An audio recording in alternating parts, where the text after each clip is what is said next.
வணக்கம் நண்பர்களே. புரதச்சத்து என்பது நமது உடல்ல அடிப்படையான ஒரு கட்டுமான பொருள்.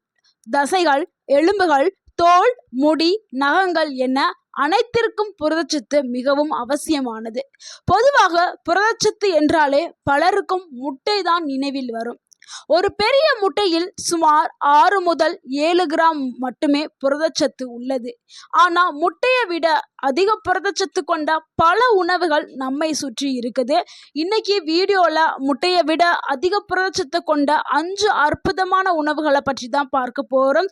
அதோடு மட்டும் இல்லைங்க, எப்படி சரியான முறையில் சாப்பிட்றது அப்படிங்கிறத பார்க்க போறோம். நீங்க உங்களுக்கு முட்டை பிடிக்கும் என்றால் கமெண்ட்ல ஐ லைக் முட்டை அப்படின்னு போடுங்க. வீடியோவை முழுமையா பாருங்க. கடைசியில எந்த உணவை எவ்வளவு சாப்பிடணும் என்பதை சொல்ல போகிறேன். ஃபர்ஸ்ட், நமது உடல்ல உள்ள ஒவ்வொரு செல்களுக்கும் புரதம்னால தான் உருவாக்கப்பட்டுள்ளது. அதனால புரதம் மிகவும் முக்கியமான ஒரு இன்றியமையாத ஒரு சத்தா இருக்குது. புரதச்சத்து குறைந்துச்சுன்னா உடல் பலவீனம், தசை இழப்பு, முடி உதிர்தல், நோய் எதிர்ப்பு சக்தி குறைதல், காயங்கள் மெதுவாக ஆறுதல், எப்போதுமே உடல் சோர்வு போன்ற பிரச்சனைகள் ஏற்படலாம். அதனால தான் தினசரி போதுமான அளவு புரதச்சத்துக்கள் எடுத்துக்கொள்வது மிகவும் இன்றியமையாத முக்கியமான ஒரு உணவாக இருக்குது. ஸோ புரதச்சத்து அதிகமாக இருக்கக்கூடிய முதல் உணவை பார்த்துடலாம். அதில் நம்ம பார்க்க போகிற முதல் உணவு என்னென்னா சிக்கனுடைய பிரஸ்ட் தாங்க. புரதச்சத்தை பற்றி பேசும்போதே முதலிடத்துல இருக்கிறது சிக்கனுடைய பிரஸ்ட் தான். 100 கிராம் சிக்கன் பிரஸ்ட்ல சுமார் 30 முதல் 32 கிராம் புரதச்சத்து உள்ளது. இது முட்டையை விட பல மடங்கு அதிகமாகவே இருக்குது. இதனால என்ன நன்மைகள் கிடைக்குதுன்னா, தசைகள் வேகமாகவே வளர்க்கும். ஜிம்முக்கு செல்பவர்கள் அதிகமாக பயன்படுத்தக்கூடிய ஒரு உணவு என்னன்னா சிக்கனுடைய பிரஸ்ட் தான். அடுத்து உடல் எடையை குறைக்கிறதுக்கும் இது உதவுது. அதிக நேரம் வயிறு நிறைந்த ஒரு உணர்வை கொடுக்குது. அடுத்து மூன்றாவது நன்மை, நோய் எதிர்ப்பு சக்தியை அதிகப்படுத்தும். உடல் செல்களை புதுப்பிக்கிறதுக்கு இது உதவுகிறது. நான்காவது, உடல் பலத்தை அதிகரிக்கிறதுக்கு. தினசரி வேலை செய்பவர்கள் சோர்வில்லாமல் வேலை செய்கிறதுக்கு இந்த ஒரு உணவு பயன்படுது. இதை எப்படி சாப்பிடலாம்னா, வேக வைத்து, கிரில் செய்து, சூப் வடிவில், சாலட் இந்த மாதிரியான முறையில் செஞ்சு நம்ம எடுத்துக்கிறலாம். அடுத்து இரண்டாவது உணவு என்னன்னா பூசணி விதை தாங்க.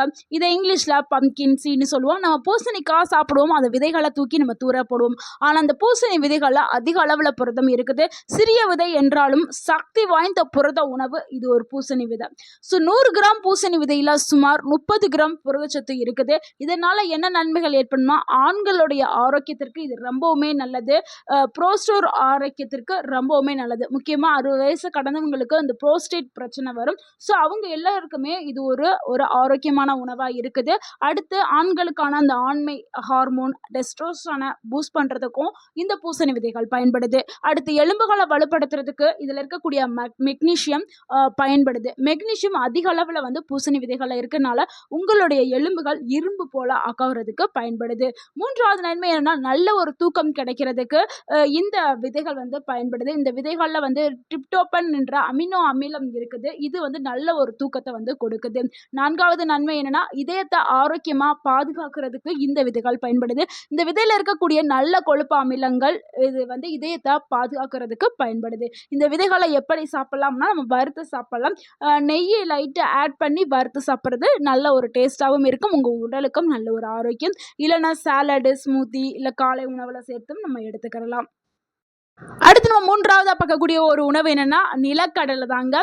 இது ஏழைகளுடைய பாதாம் என்று அழைக்கப்படுவது. இதுல நிறைய புரதம் இருக்குது. ஏன்னா பாதாம்ல இருக்கக்கூடிய ஊட்டச்சத்துக்கள் அப்படியே நிலக்கடையில இருக்குது. ஆனா எல்லாருனாலையும் பாதாம் வாங்கி சாப்பிட முடியாதுல்ல. ஆனா நிலக்கடலையை எல்லாருனாலையுமே வாங்கி சாப்பிட முடியும். அதனால தான் இதை ஏழைகளின் பாதாம் அப்படின்னு அழைக்கிறோம். இது விலை ரொம்பவுமே கம்மி. ஆனால் இதில் இருக்கக்கூடிய புரதச்சத்து அதிக அளவில் இருக்குது.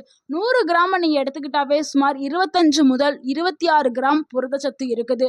ஸோ நீங்கள் டெய்லியுமே நிலக்கடலை ஒரு சிறிதளவு எடுத்துக்கிறது ரொம்பவே ஆரோக்கியமானது. இதனால உங்களுக்கு என்ன நன்மை கிடைக்கும்னா, உடல் பலம் அதிகரிக்கும், இதயம் ஆரோக்கியமாக்கப்படும். ஸோ இதில் இருக்கக்கூடிய நல்ல கொழுப்புகள் இதயத்துக்கு நன்மை கொடுக்கும். எல்லாரும் நினைப்பாங்க சொல்றாங்க நிலக்கடலை அதிகமா சாப்பிட்டா கொழுப்பாகும் அப்படின்னு. அதிகமா சாப்பிட்டா தான் கொழுப்பாகும். அளவா சாப்பிட்டா மிகவும் நல்லது. ஸோ அந்த கெட்ட கொழுப்பையுமே கரைக்கிறதுக்கு இந்த நிலக்கடலை வந்து பயன்படுது. மூளையோட செயல்பாட மேம்படுத்துறதுக்கு, பிரெயின நல்லா ஆக்டிவிட்டியா ஆக்குறதுக்கும், அந்த மெமரி பவர அதிகப்படுத்துறதுக்கு நிலக்கடலை பயன்படுது. ஸோ இது வந்து குழந்தைகளுக்கும் கொடுக்கலாம், வயதானவர்களுக்கும் கொடுக்கலாம். ஏன்னா ஞாபக சக்திய வந்து இது வந்து அதிகப்படுத்தும். அடுத்து பசிய கண்ட்ரோல் பண்ணும். இதனால வெயிட் லாஸ் டயட்ல இருக்கிறவங்க நிலக்கடலை எடுத்துக்கலாம். ஏன்னா வேற அன்னெசசரியா உணவ சாப்பிடாம தடுக்கிறதுக்கு இது பயன்படுது. அளவோடு சாப்பிட்டா நல்ல ஒரு பலன்கள் வந்து கிடைக்கும். எப்படி இத சாப்பிடணும்னா, வேக வைத்த கடலையே சாப்பிடுறது ரொம்பவே நல்லது. இல்லைன்னா வறுத்து சாப்பிடலாம். அதாவது எண்ணெய் ஊத்தாம வெறுமனவே வறுத்து சாப்பிடுறது நல்லது. உப்பு போடுறது, காரம் போடுறது இத நீங்க அவாய்ட் பண்றது ரொம்பவே நல்லது. இல்லைன்னா டெய்லி ஒரு கடலை உருண்டை வந்து எடுத்துக்கலாம். இல்லைன்னா வாரத்துக்கு 3 முறை கடலை சட்னி இந்த மாதிரியான முறையில எடுத்துக்கலாம்.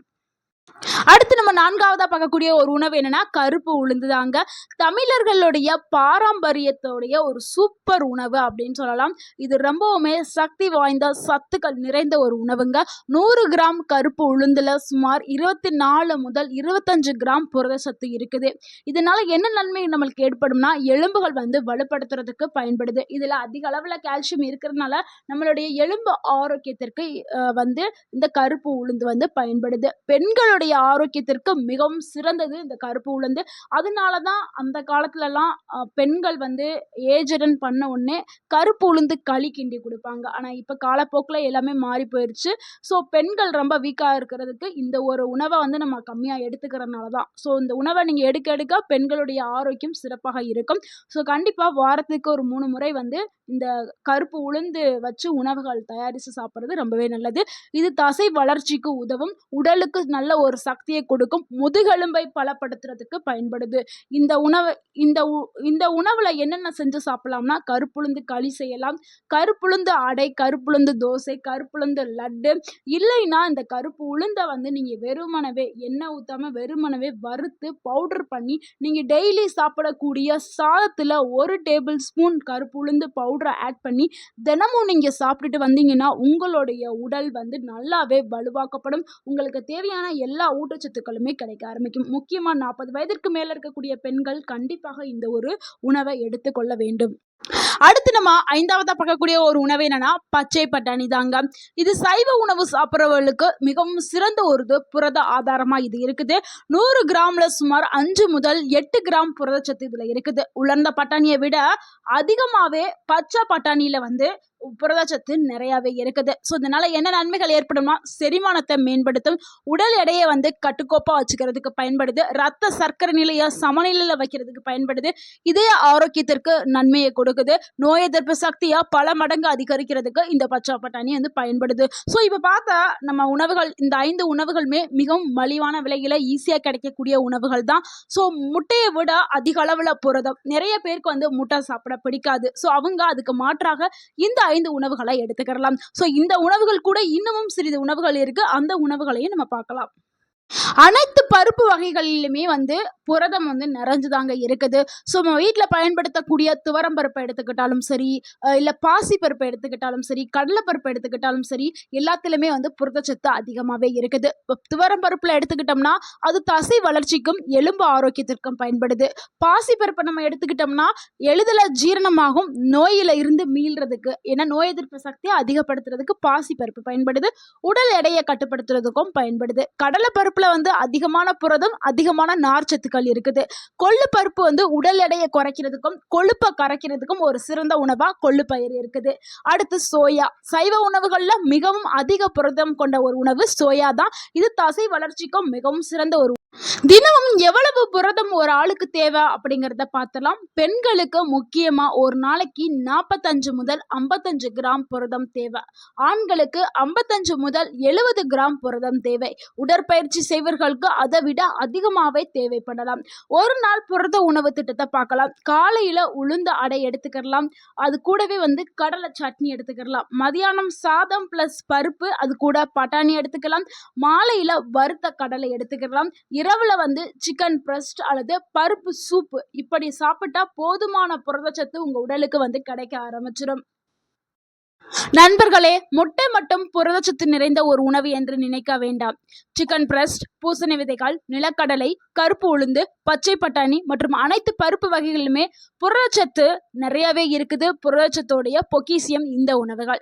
இவற்றை நீங்க தினமும் அளவோடு உணவுல சேர்த்துக்கிட்டால் தசைகள் வலுவாகும், உடல் சக்தி அதிகரிக்கும், எலும்புகள் பலமாகும், நோய் எதிர்ப்பு சக்தி உருகும், ஆரோக்கியமான வாழ்க்கை கிடைக்கும். இந்த தகவல் உங்களுக்கு பயனுள்ளதா இருந்திருந்தா இந்த வீடியோக்கு ஒரு லைக் பண்ணுங்க. இந்த வீடியோவை உங்களுடைய ஃப்ரெண்ட்ஸ் அண்ட் ஃபேமிலிக்கு ஷேர் பண்ணுங்க. மறக்காம நம்ம சேனலை சப்ஸ்கிரைப் பண்ணுங்க, சப்போர்ட் பண்ணுங்க, கமெண்ட் பண்ணுங்க. தேங்க்யூ ஃபார் வாட்சிங்.